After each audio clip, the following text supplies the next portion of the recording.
салом, бо ахбори имрӯз душанбе 9 октябр ман Тоҳири Сафар шуморо аз студияи радиои Озодӣ аз Прага ҳамроҳӣ мекунам. Дар ибтидо сархати хабару гузоришҳо. билети ҳавопаймоҳои Русия гарон шуд, мусофирони тоҷик ҳарчи бештар ба қатори роҳи оҳан рӯ меоранд. агар шумо 40 рӯз пеш то 31 рӯз пеш билет харидорӣ кунед, мо 900 сомонӣ ба шумо сабукӣ медиҳем.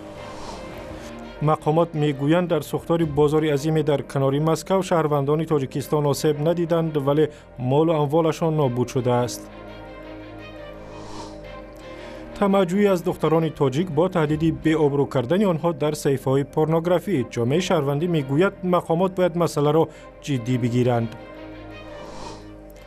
тафсили хабарҳо.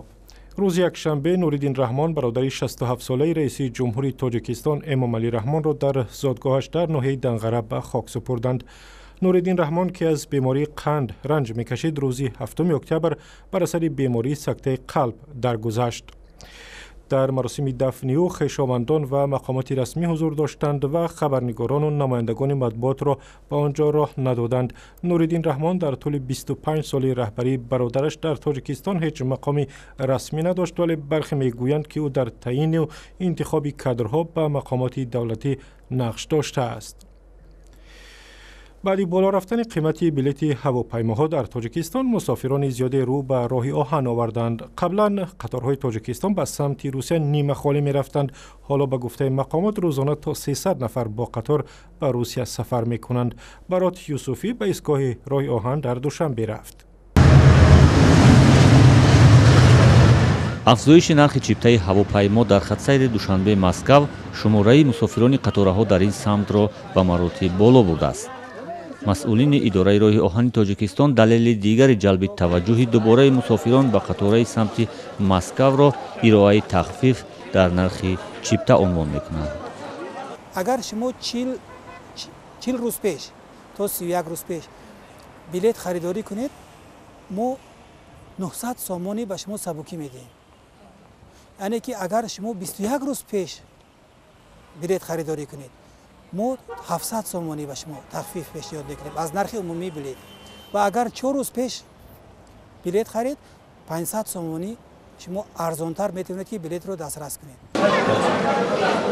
дар тӯли 9 моҳи соли ҷорӣ идораи роҳи оҳани Тоҷикистон аз тариқи қатораҳо 102 000 нафар мусофиронро ба манзил расондааст, ки дар қиёс ба 3 соли пеш 3 баробар бештар будааст. ва ё дар таносуб нисбати нишондиҳандаи ҳамин давраи соли гузашта 163% зиёд мебошад.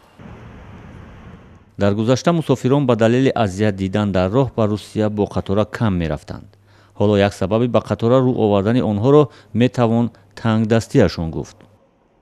4550 сомон буд, мо сурмом нарасиб ба поиз рахтем. поиз 1335 сомон гирифтем. мусофироне ки тоза аз Москав бо қатора баргаштанд мегӯянд шароити сафар бо қатораҳои Тоҷикистон дар қиёс ба солҳои қаблӣ беҳтар шудааст. ҳоло таваққуфҳои тӯлонӣ дар роҳ, махсусан дар марзҳо аз байн рафтааст ва қатора дар рӯз ва соати муқарраршуда ба Душанбе мерасад. якум арзон, баъд дам гирифтам, баъд зур, чорумда шиштем, ҳаштумда ина бега нашда, офтоб нашда, ҳозир фуромада. дар граница ягон ғам надоданд? Не, ягон ҷой ғам надоданд. соз омадем, пинҷ ҳама соза, поиз тоза, ҳамаш соз. ягон кас нагуфта ки 1000 сума битен, ягон чи, ягон каса нагуфта. ҳам хеле гап набуд вобше. муносибати сард миёни Тошканду Душанбе дар чанд соли пеш боиси монеагузориҳои ҷиддӣ дар ҳаракати қатораҳои Тоҷикистон ба хориҷи кишвар мешуд. бар изофаи манъи тӯлонии қатораҳои ҳомили бор дар марзи Узбекистон, ҳатто қатораҳои мусофирбар низ дар қаламрави ин кишвар соатҳо тафтиш ва ҳатто мусофирон таҳқиру таҳдид мешуданд. аммо мақомоти Тоҷикистон дар баробари ин кориро анҷом дода наметавонистанд ва ин мушкилро таҳаммул мекарданд.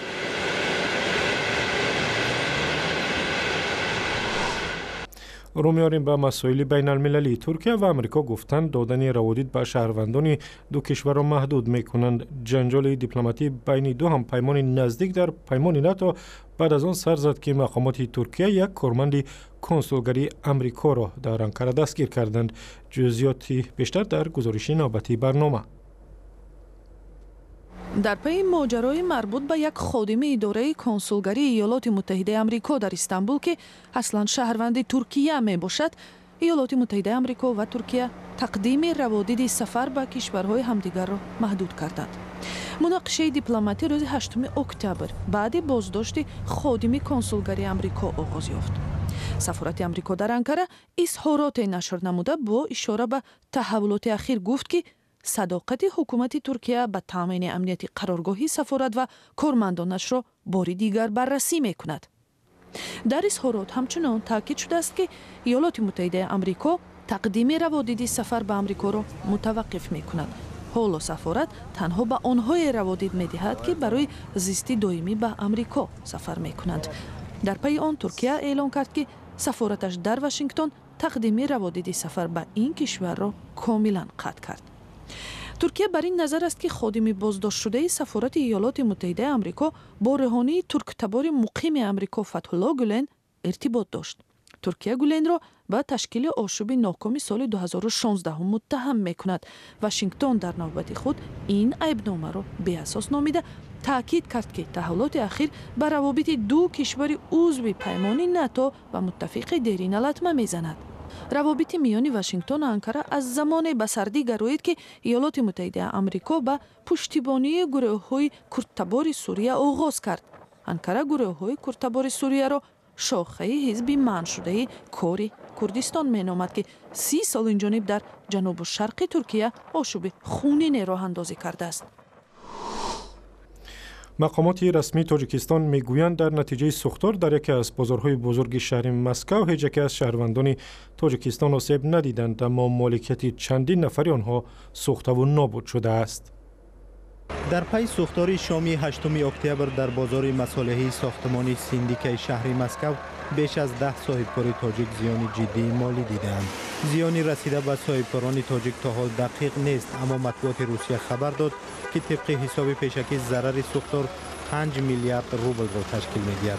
بازار مصالحی ساختمانی سیندیکه در مسکو 150,000 متر مربع مساحت دارد. در نتیجه سوختاری که تخمیناً 16 ساعت ادامه کرد، سه بازار به کامی آتش رفت. حجم عمومی سوختار 55,000 متر مربع را تشکیل می‌کند. عملیات نجات ادامه دارد. ما 3,000 نفر را به جای امن انتقال دادیم. وضعیت کاملا زیر نظارت است. خبرگزاری ریا نوستی از زیان دیدن 2 نفر در پی سوختار خبر داده است. برخی خبرگزاری‌ها شماره مجروحان را تا 4 نفر ارزیابی کردند. ابتدا ماشین ترکید و عملیات نجات شروع شد. مردم فکر کردند که این تمرین است. بعدا معلوم شد که سوختار به عمل آمده است. سوختار ناگهان از طبقه های پایان شروع شد. در یک وقت آتش از 3 سمت علنگو گرفت. نمیدانم، بعضی ها میگویند قصداً بازار را آتش زدند. هیچ امکان نداشت که سیندیکه در یک مدت کوتاه چنین آتش بگیرد. بازار مصالحی ساختمانی سیندیکه یکی از بازارهای کلان ساختمانی در پایتخت روسیه بوده و در آن حدود 100,000 دکان و فروشگاه جایگیر است. در پی این حادثه بیش از 3,000 نفر از جایهای کاری خود بیرون آورده شدند. برمیگردیم به تاجیکستان. با پیشرفت تکنولوژی‌های نو و استفاده هرچی بیشتری شبکه‌های اجتماعی، بدنام کردن کاربران این شبکه‌ها هم آسان شده است. حالا افرادی هستند که می‌توانند عکس یکی از شما را بگیرند و دستکاری کنند و در وبسایت‌های بد بگذارند و شما را بی‌آبرو کنند. گروهی از دختران تاجیک در همین حالت افتادند و از مقامات انتظامی خواستند افراد را که آنها را در شبکه‌های اجتماعی بدنام می‌کنند به جوابگری جنایی بکشند. گزارشی را در این باره همراه می‌بینیم. 10 دختر به وزارت کارهای داخلی تاجیکستان شکایت بردند که بعضی از صحیفه ها در شبکه‌های اجتماعی درباره‌شان معلومات فحش‌آمیز نشر می‌کنند. این دختران گفتند عکس آنها را دستکاری کرده می‌گذارند. از مقامات خواسته شده است که آبروی این دختران را حفظ نمایند. فرنگیس 22 سال دارد و هنرمند تئاتر است. او میگوید که چند وقت پیش تصویرهای او را با سخنهای قبیح در یکی از شبکه‌های اجتماعی جای دادند. او به مقامات مراجعت کرد ولی میگوید که مراجعتش نتیجه نداد. باور ندارد که همسالانش با مراجعت به مقامات می توانند به هدف برسند. فکر میکنید مقامات این را نمیبیند؟ کسی از این صحیفه خبر ندارد؟ همه میدانند اما چیزی نمیگویند. فکر میکنند کو بینیم فردا چی گپ میشده باشد. آنها نمیاندیشند که شاید پگاه یا روز دیگر عکس نزدیکان آنها را گذارند. فرانگیس میگوید که دختران زیاد به این گونه حادثه ها روبرو شدند و میشوند اما مراجعت به مقامات را سودمند نمی حسابند. طبق اطلاع رسمی صاحبان صحیفه های فحشا که اسمشان نهان میماند به درخواست جبر دیده ها برای تازه کردن عکسشان پول طلب میکنند. هنگام بررسی معلوم کردند که این صحیفه ها از خارج کشور اداره می شود. توی اجتماعی یک دروازه به چی مانده شده که هر کسی که خواهد در اومده چیزی که خواهد پیشت چاپ میکند. بدبختانه بسیار حالت با سایت هایی که به تمجوی مشغولند با خود شهروندان پروژیک هستند. ظفر عبداللهیف که کار شبکه‌های اجتماعی را آموخته است مبارزه با صحیفه های فحشا را مشکل می‌داند. با این ظهورات مبارزه بردن خیلی دشوار است، زیرا با بستن یک صحیفه یا گروه می توانند که صحیفه دیگر باز کنند. یگانه راه به فکرم این است که یکم قربانیان به چنین عمل باید که اهمیت ندهند و مردان باید که به این اعتراض کنند و به همان مؤلف نویسند. بیشتر دختران و نزدیکان آنها هنگام مشاهده صحیفه های فحشا میکوشند که با صاحبان آنها موافقه نموده به عوض پول تصویرشان را از این صحیفه ها پاک کنند. در مادر دختران هم آینده میخوان که دخترشون به ابرو شوهر کند. برامون از خیلی خط و خبرهای پنکننده اوزه میگن که ما خودمون پنکننده اوزه نشیم.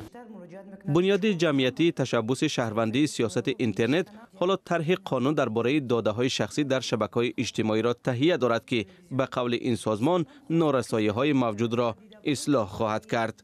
یعنی هنگامی که نسبت شخص در شبکه عمومی جهانی یگان تحقیر، عکس‌های ناجا یا گفته‌های ناجا یعنی که تنقید باشد، شخص می‌تواند به مقامات‌های دخلدار مراجعت نماید او را به جوابگری کشد. و بیننده ارجمند، اگر شما هم در شبکه‌های اجتماعی به چنین حالت دچار آمدید و چگونه مشکل خود را حل کردید با ما نویسید تا دیگران هم بدانند. و واقعا این زمان در شبکه‌های اجتماعی یک نوار ویدیویی از تاجیکستان چرخ میزند که نشان میدهد چگونه یک مقام رسمی با چند نفر درباره بستن یک مسجد در تاجیکستان دعوا و کشمکش دارند و آنجا دشنام‌های قبیح نیز استفاده می شود. همکاران ما به این مسجد به ناحیه رودکی رفتند، با یکی از آنهایی که در ماجرا شرکت داشت صحبت کردند و گزارش مکمل در این باره را روز سه‌شنبه حتما تقدیم شما میکنیم. و لی جکسینی تقریبا 70 ساله شاید یگانه زنی در قاره آسیا باشد که در پرپلنی برقی پرواز میکند و میگوید تنهایی او را وادار کرد به کارهای دست بزند که در جوانی آرزو داشت ولی آنها را انجام داده نمیتوانست. عبدالله اشروف گزارش میدهد. بار اول نیست که لی جکسینی تقریبا 70 ساله میافتد و یا پیش پا میخورد. برای یاد گرفتن پرواز با پرپلن او 1 سال افتاد و خیست. با گپی معلمش که گفت از آرزوی پرواز دست کشد گوش نداد. حالا هر وقت دلش خواست با آسمان میخیزد. لی جکسین از ولایت جیلینی چین در 55 سالگی بازنشسته شد. وقتی شوهرش درگذشت و دخترش به ناحیه دور به کار رفت، او از تنهایی خسته شد و رو به دوچرخه سواری و آب بازی آورد. روز چند نفر را هنگام پرواز با پرپلن دید و به این ورزش خطرناک مشغول شد. برای جبران بعضی از محرومیت ها در آوان جوانی، لی جکسین اکنون هر کاری که دلش میخواهد انجام میدهد. وقتی جوان بودم نه همه چیزی رو که میخواستم داشتم. حالا پیر شدم و تا زمانی که صحتی هم خوب است کارهای دوست داشتم را انجام میدهم. بسیاری هم میگفتند که پیر شدی نمیتوانی. باز هم میپرسیدند که پرواز کردن میخواهی؟ میگفتم بله میخواهم. او سال 2009 اولین بار پرواز کرد و میگوید ترس و هیجان داشت و خود را مثل پرنده هنگام پرواز احساس میکرد. لی جکسین نه تنها وقتش را خوش میگذراند و به گفته خودش بسیار کم بیمار میشود. و بیننده گرامی برای دریافت اخبار از این هم بیشتر سری بزنید به وبسایت رادیو آزادی. در صفحه رادیو آزادی در فیسبوک هم خبر و گزارش های ما را میابید. برای تلفن های همراه اپ و یا ضمیمه هم داریم. از آن که با ما بودید سپاسگزاریم.